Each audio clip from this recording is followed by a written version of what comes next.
આપ જોઈ રહ્યા છો સ્પાર્ક ટુડે ન્યૂઝ। પાવીજેતપુરની ભેંસાવાઈ હાઈસ્કૂલમાં વિશ્વ યોગ દિવસની ભવ્ય ઉજવણી કરવામાં આવી છે।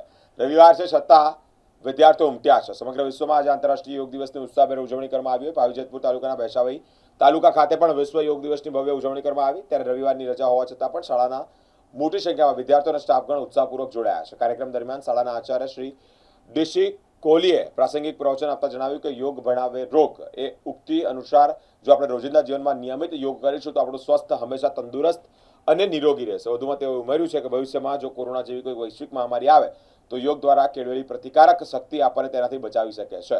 તમામ બાળકોને રોજિંદા જીવનમાં નિયમિત યોગ અપનાવવાની પ્રેરણા પણ આપી છે। 21 જૂન 2026 વિશ્વ યોગ દિવસ નિમિત્તે આજે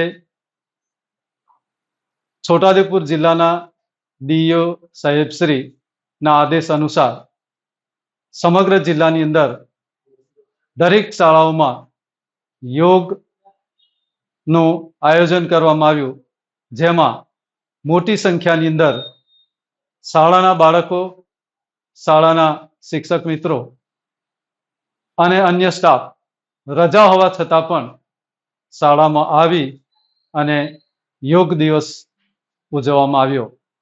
ખરેખર દેશની પ્રજા માટે સ્વસ્થ જીવન જીવવા માટેનું એક આ યોગ દ્વારા આપણે આપનું જીવન સુધારી શકીએ છીએ, સફળ બનાવી શકીએ છીએ। અસ્તુ। શ્રી ડીસી કોહલી, આચાર્ય, આદિવાસી માધ્યમિક શાળા ભેંસાવાઈ।